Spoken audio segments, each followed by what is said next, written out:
What's up, y'all? Welcome back to the Woman Be Healed podcast. The podcast all about acknowledging the opportunity to heal, harnessing the power of forgiveness by leaning on God and community. I'm your host, Rashonda Powell. What's up, y'all? And welcome back to another episode of the Woman Be Healed podcast. Today, I am recording face to face for the camera. So you can find this episode on YouTube in video, and then audio is on the other podcast platforms. It's been a few weeks since I announced that I was planning the women's conference in September.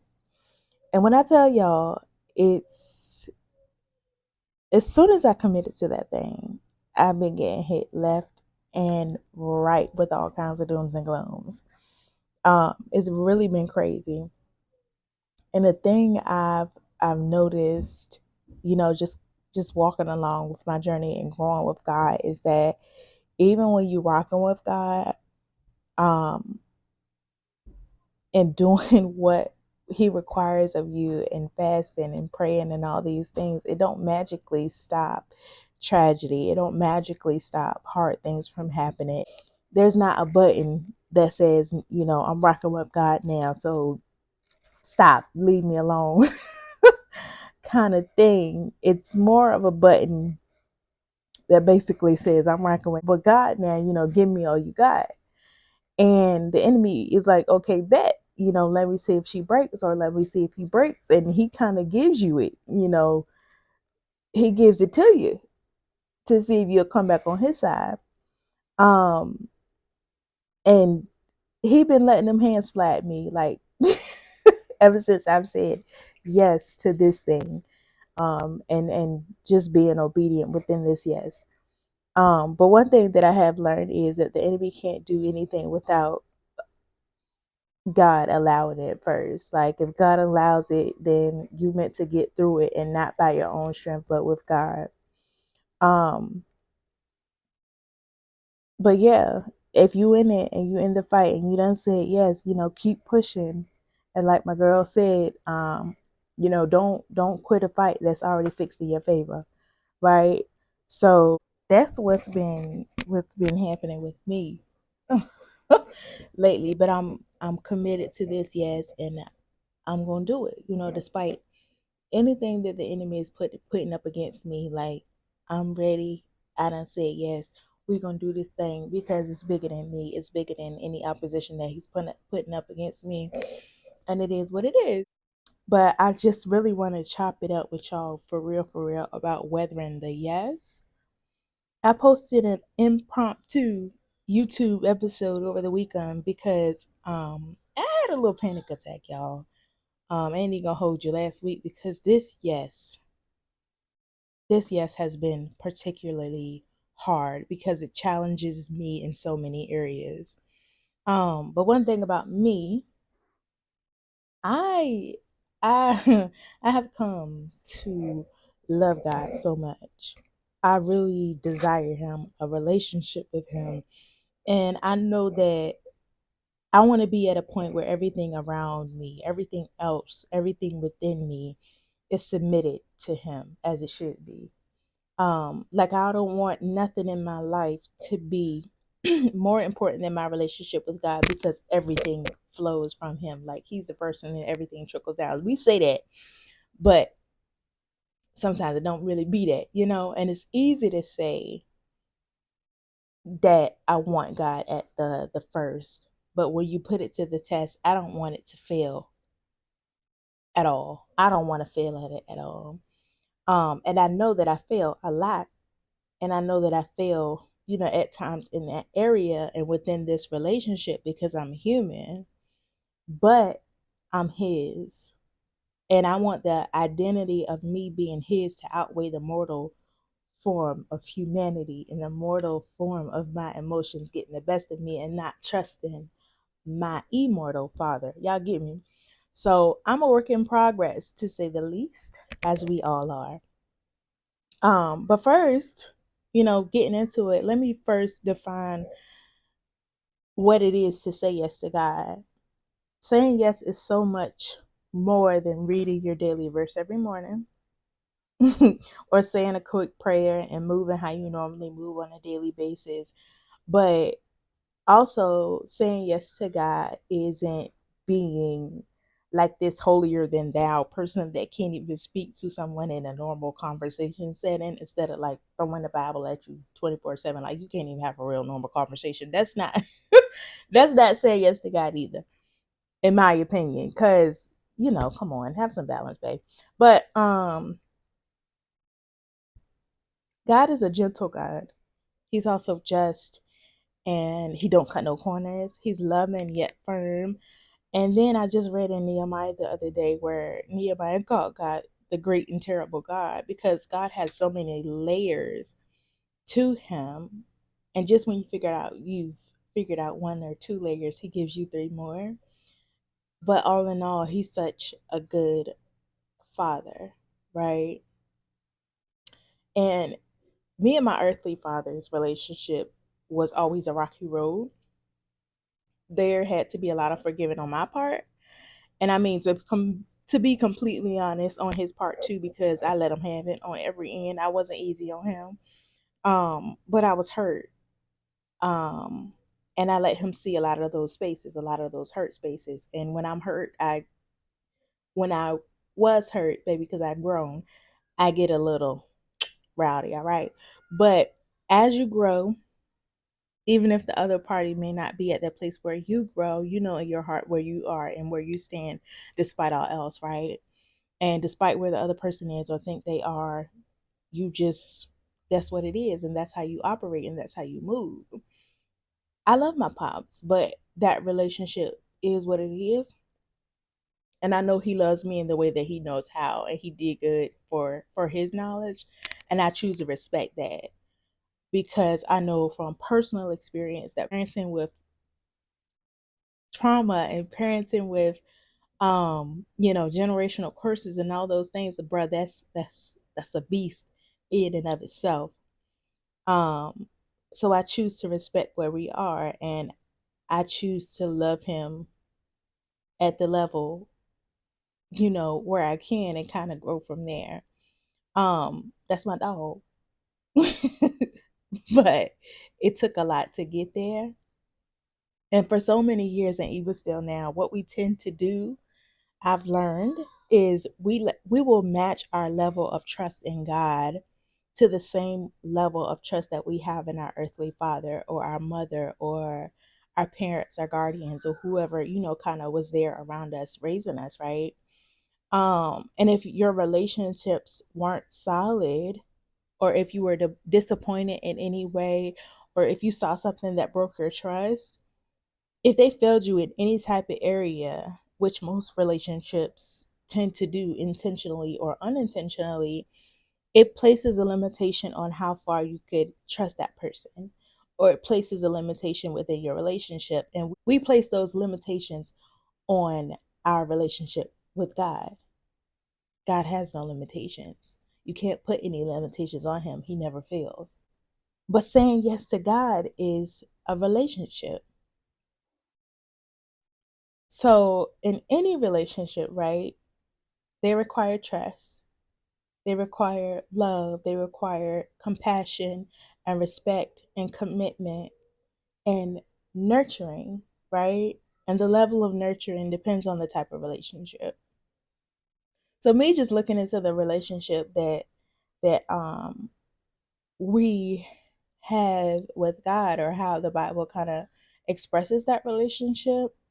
The Bible says that Jesus is the bridegroom, right? And it gives us the idea that the church is the bride of Christ, and that the husband should love their wife just as much as Christ loved the church, his bride. In other words, that union is so special, and we just gonna get divorced up out our minds, because what God puts together, let no man put asunder. Ain't that what it say? All right. But let's just imagine for a second. And if you're single, I mean, imagine your man, your man, the one that God gonna give you, sis, or the one that God's molding for you. um, And let's not imagine the one that you got on your checklist, that checks every box. Because I'm gonna tell you right now, it ain't gonna check every box, especially not right off the bat. God gotta mold some things and do he gotta do some things, But when he gives you your man, I'm telling you, that man gonna be tailored for you, all right. But let's imagine that man, you know, the one that loves you, and to you two together are like a force. Imagine that man, and then imagine your union, that union that's God breathed and God blessed, and that union is just so special. It's yours, it's nobody else's. That relationship is special. It's a yes in front of the church, it's a yes in front of your friends, it's a yes in front of your family, it's a yes in front of the judge, or what they call it, official, or however you get married, or however that union is. It's a yes in front of God to fully commit to that individual. If you're married, you've experienced that yes. What God ordains, it remains. Your relationship with God should be just as, if more, it should be more committed than your relationship with your spouse, because God is the knot that ties y'all together. If you were married, or if you feel like your marriage is dwindling, try building your relationship with God first, and then, or try really building your relationship with God in the midst of it. And then just watch how your marriage transforms. I can't tell you how your specific transformation will look, but I can tell you that once you link up with God and give him, what you're kind of seeking, and just give him your relationship, then he starts to work on you in a way that just kind of makes things new. And I can tell you from personal experience how that looks, because I've been married for 10 years. No, almost 10 years. I've been married for almost 10 years. There was a period of time where I just had to surrender to God, and he transformed me. And once he started transforming me, my whole relationship kind of changed. Listen, I'll make a relationship series, or whatever like that sometime. Hold me to it. But saying yes to God is surrendering your will for his will. Not my will, but your will, God. And just like in a marriage, it's no longer I. My husband says we French now. It's always we. But saying yes to God is being open to hear his voice, even when it don't sound like something you want to hear. And saying yes to God is moving when he says move, and saying yes to God is going where he says go, and saying yes to God is speaking when he says speak, because ultimately you're coming into the you that he has created you to be, a you that abandons fear and confusion and conformity, a you that leads with love and kindness in the face of a world that is pulling you to succumb to cruelty and to hate, and to jealousy and to envy and all these things. A you that loves and gives freely, a you that heals, a you that forgives. I had to throw that out there. Woman, be healed, all right.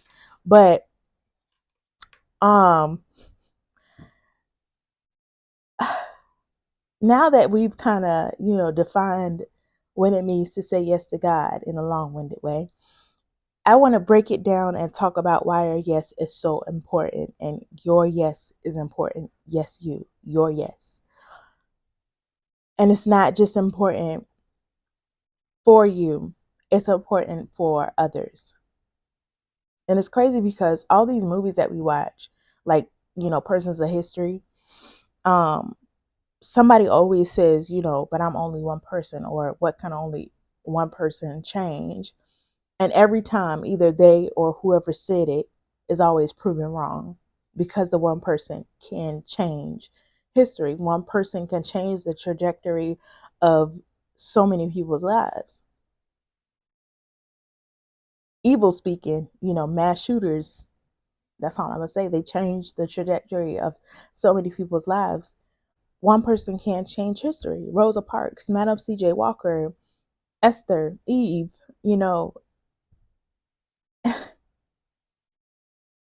and what I can say is, when one godly person, or when one person that's led by God obeys and listens to God,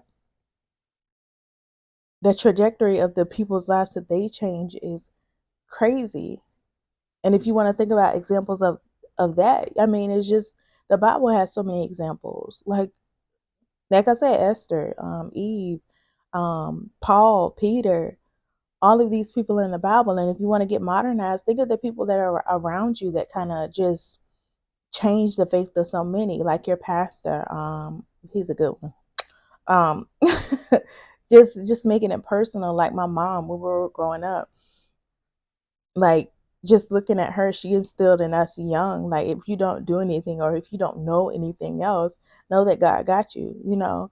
And my grandma, just looking at her, she exemplifies the relationship of God. Like, she's always at the table studying her Bible and kind of reading, and she's the epitome of giving and loving to me. And it's crazy, because the more I sit with her as an adult, I realize that my lady knows something. We kind of just sit around and talk about the Bible. And let me tell you, it's better than any gossip or tea that you hear on these streets, because biblical tea, I'm telling y'all, it's something. It's crazy. But just looking at the people around you, you can see how one person's yes can change so many others' lives, right? I was watching church yesterday on Sunday, and Lisa Harper spoke, and she said that we are not the good news. We are not the answer. God is. But we are the vessel. Your yes, you carry that. And to be that vessel and to carry what God has instilled in you, we really have to lean into him and weather that yes. So how do I do that? That's the question, right? Weathering the yes. When you say yes to God, it feels like you literally set off an alarm in hell to the devil that says population -1. And the devil, knowing of your potential, even if you don't see it yet, knowing the potential that you carry, bruh, he gathers his top demons and his top imps and his top helpers on earth to send out to get to you and to pull you back to him and off the winning team. He has a bag of ploys and a bag of attacks that are literally tailored for your downfall, based off of your cycles and your insecurities and your fears and your desires. And he strategically targets areas that will get you to believe his lies, that seeks to dismantle the relationships close to you, to isolate you, to get you to believe them easier. And don't mistake that for God isolating you because he needs you to come to him. But the enemy will target your health, and he'll target your babies, and he'll target your marriage and your car and your job. Like, literally nothing is off limits to the enemy. Nothing, when he's trying to get to you. And then when he knows that he can't get to you physically, he starts to attack the mind. Okay. And listen, he'll go for your mind, and he'll push you into a place of anxiety and worry and fear and confusion and all these things that are spirits that are unlike God. But God, right? But God. Um, so What I was saying in the YouTube episode a few days ago, when there's opposition, just remain in position. That's when you really have to weather it. That's when you really have to weather your yes. So a few points to help y'all weather the yes. Number one is prayer. And I used to be so hesitant on praying because sometimes I didn't know what to say and I didn't have the words, like the devotionals have or the prayer books. I didn't know if my prayers were as effective because they didn't have all the pretty words and big words and all these things. And I'm like, oh, but I learned that prayer is so much more than pretty words. It's a conversation. It's a declaration. It's authority. It's surrender. It's even silence or tears that are interpreted into requests and desires and pleas to God. The full scope of prayer is saying, God, I can't do this on my own. I can't do it. I need you like the air I breathe. I need you, and I'm grateful for what you've given me and what you've done and who you are to me. And in this moment, I'm choosing to acknowledge that. I'm choosing to acknowledge that you are supreme and you have dominion. And I know that you hold, everything in your hands. Here's what I have and here's what I don't have. God, please cover the rest. And God hears that and he honors that. Um, I have a prayer journal, but I'm also an advocate of good old get on your hands and knees, okay? I mean, because sometimes I just be like, hey, I cannot handle it, and I just go in my room and I just drop down on my hands and knees. And sometimes, even if I don't say nothing, he know that she there, I got her. And even if you can't find that spot, do it wherever you are, wherever you stand or wherever you sit. Um, and even if they're small, that's okay. I hit a good Jesus, about a good 3-4 times a day, 3-5 times a day. Sometimes when I just can't handle it, or I just know I need added strength, and I just don't be knowing what to do. I prayed the other day, and in the midst of my prayer, I'm telling y'all, I was blessed with exactly what I was praying for. It was crazy. But prayer helps you, and it's your connection to God. And it's a connection that never drops. Like the call don't drop. It goes straight there, sent to him. Soon as you pray it, while you're praying, he hears it. Um, Number two is be honest. And I want to really drill down on being honest with God and with yourself, because we're in a world that idolizes hiding and pretending. Um, we always want to make everything look pretty when behind the scenes it's truly a mess. And if I were to turn this camera around, y'all would see a bunch of clothes that ain't been folded yet, washed, ain't been folded, need to be put up. We try to make everything seem so pretty and simplistic.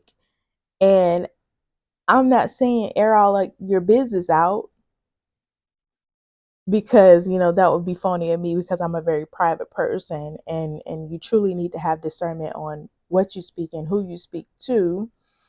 Um because people will use and abuse you. I'm telling you that. But what I'm saying is, stop pretending to have it all together when you don't, right? Um Stop going to God and omitting information like everything is okay, like he can't see it, or like he can't hear your thoughts, or like he doesn't know your heart. Like, stop picking and choosing what you tell God. Omission is still a lie. Y'all heard it before. But stop going to God and just choosing like gratitude, gratitude, gratitude, which is good. But you fail to mention how you feel dead inside, and you get up from your prayer still feeling dead, and you've said your daily, I'm grateful for water, I'm grateful for food, I'm grateful for clothes, but you legit are battling depression and anxiety. Like, stop going to God telling him half truths and not wanting to touch the other stuff, or not wanting him to see what you got behind you or what you got under your bed or what you got in your closet. Like, who told you that you could hide from God? Or who told you that you were doing him a favor by not showing him those parts of you or not showing him those parts of your life? Like, who told you that? That's a lie, right? Because God cares about you. He cares when you're feeling lonely, even if you have an abundance of physical support. Like, you can feel lonely and have so many people around you. Like, he cares when you feel scared, when you're surrounded by security. He cares when you feel like you can't go on, when your life screams the worldly definition of success. He cares when you feel like you're about to go down a dark path when you were doing so good. He cares when you go down the dark path. And he cares when you want to come back to him, but you don't know how. Like, he cares about all of that. And so do you. So why pretend? Right? Why hide?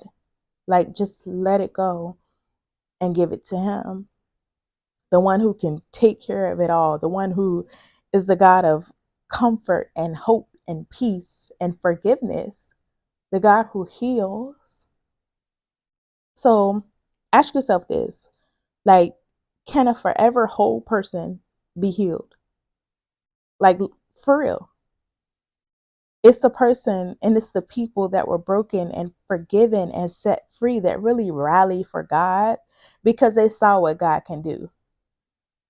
The unperfect people that know just how good God is because he stepped into that gap and said, give me the pieces. Let me make them whole. Let me make them new. Trust me. Trust me with your ugly. Trust me with your bad. Trust me with your broken. I used to be so scared to show him that part of me, like he couldn't already see it. And I would try to hide it because I thought that he would be ashamed of me for failing. And I thought he would be ashamed of me for worrying or for limiting him and his power. But he's a father that knows every piece of hair on my head, every thought I have in my brain. No other little G God can do that. No parent on this earth can do that. No matter how much, parents say, I know you, I had you. I know when you lie. I be saying it about time. I know when you lie. I had you, bro. You don't lie. But no other person can do what God does. No other little G God can do that. He's not ashamed of you. He loves you and he wants you healed and whole and blessed. So be honest with him and be honest with yourself. It's okay. Let him have it. Don't let don't let the enemy tell you the lie that you aren't good enough for God. That's crazy to me. When God makes all things new, like he'll take off those clothes and put them on a new robe, all right? But who is the enemy to tell you who you are when you are God's? Like, God created you. You are his and he knows you better than you know you, right? So, yeah, be honest.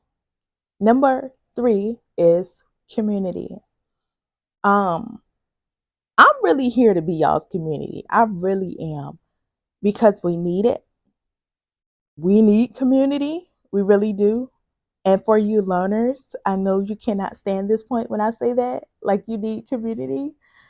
But it's true. I am an introvert that is coming into the epiphany that I'm truly not an introvert at all. I'm not. Yes, I love my alone time and I get a bit of social anxiety when I get around a lot of people or just people in general sometimes. But I also believe that that's just another lie of the enemy trying to tell me and wanting me to believe that I'm awkward around people and all these things. So I will hide and I will shut up and I won't speak. Right. Um, God's church is so beautiful and full And when Jesus comes, we'll be taken up together. Baby, we are community and we are brothers and sisters in Christ and we stand together. So it's so important to have community, and it's so important for us to stand together and stand with one another when this world is just so divided, right? So while you're pondering on your outside community, I'll be your community here, okay? Let me be your community here and now, okay? So I'm here because I want y'all to say yes. Because saying yes to God, I can't fully describe it. You literally are an heir to the throne, and your father is the creator of everything. And he's adopted you into that sonship. You've inherited it all with the thought he creates and with the word it is. Like there is nothing that is impossible for your father, a father that cares and listens and gave you salvation through his son, even before you were born, even in your sin, baby, he cared about you and he thought about you. To know your thoughts are heard and the desires of your heart are seen. And he wants to give you that in a way that exceeds anything that you could ever think or imagine. To know that you're safe, to know that being in him is to have peace, even when nothing around you seems peaceful. You could have just lost somebody, and you have this peace that that is beyond understanding. That God gives that. Y'all, saying yes is one of the most challenging decisions that I've ever made in my life, but it's also the absolute best that I've ever made in my life. He's changed me into a person that some people can't even recognize because they only seen the old me. The me that was mean and nonchalant, the me that was hurt, the me that was looking for love in all the wrong places, um, the me that was conforming to fit in. Like, but God and but yes. I'm here to help y'all through it. I'm here to be y'all community because I want y'all to say yes and I want y'all to continue saying yes. But I'm also here to be real with y'all and be your community in that yes, because saying yes can be easy or it can be hard depending on the place that you're in or the time in your life when you say it. Um, it's an experience. You're gonna go through. That's a promise. But you won't be alone. And God will forever be with you. The experiences, the trials, the tests that you go through are only to make you stronger and for you to grow and for you to be a witness in your testimony that God is and will forever remain good. So outside of me being your community here, I want y'all to find some community. It don't it don't have to be a group. It can be a group. It can be one or two. um Community can be your church, or it can be your e-group, or it can be your sister. And if you don't have community or you don't know where to look, start one. you know like, I know y'all like to look at those social media posts where everybody's up there doing vision boards, or they're having these girls brunches or Bible studies or whatever the case may be. Like, it's cute, yeah, but if you're gonna be about it. Start one and do that thing for real. Like, be the community for someone else. Hold each other accountable. Pray for one another. Encourage one another. Be open with one another. And then when those people are open with you, be confidential, like God, like your father, because what you disclose to God, you will not hear around the church. I'm telling you, your father is private. Do the same thing for your good sis. All right. But I'm still working on getting out of the mindset that speaking Anything other than strength is acceptable. But the times where I allowed myself to be fully vulnerable and transparent and told the person that I trust that this is hard, I felt better because I said it, yes, but it still didn't negate the fact that I knew God was going to work it out, because He's never failed me. But sometimes it gets hard to pray. And there are some times that you may not want to get out of bed, or you don't want to go to church or go to work, or whatever the case may be. And there's somebody in your community that says, hey, let's go for a walk, or, um, you know, hey, talk to me or vent to me, or whatever the case may be, or hey, snap out of it. Because sometimes we need some tough love too. And it helps, to have that community, to have somebody standing in the gap for you, because you never want to be in isolation for too long, because your life and someone else's life depends on it. When you're in isolation for too long, that's when the enemy can really get to you. I mean it, because it's only your thoughts. And then he'd be like, hey, let me manipulate your thoughts. And you ain't got nothing else to kind of go based off of, because it's just you. Don't stay in isolation too long. It's not always about us. It's so much greater. Your testimony has someone else's life. And yes, hanging on to it. And we gonna be held accountable. I know they got a little deep. But when you go to God and it's judgment day and He got, bam, put your life on that screen. I mean, we gonna be held accountable. And yeah, okay. Your yes is so important. Your yes is so crucial. Yes, you. Yes, you. Little old me, yes, you. You are meant to get through it. You're meant to push through it. Yeah. So prayer, be honest, community, get some community. That is today's episode, y'all. If you made it this far, thank you, thank you. And please, if you haven't registered for the women's conference, head to the website www.healedfree.com. Tap the banner to get to the registration link and grab your ticket. Or you can press the menu button and click on the title Woman It's Time, and it'll take you to the same page to register. It is September 14th here in the 757 area at the Signet Center. And I'm just excited and prepared to see what God will do in the lives of the women that kind of show up, and in my eyes, because I'm waiting for Him to just tell me and show me what He gonna do out of this impossible, okay, and out of this yes. But yeah, I love y'all with a godly love. Until next time, y'all.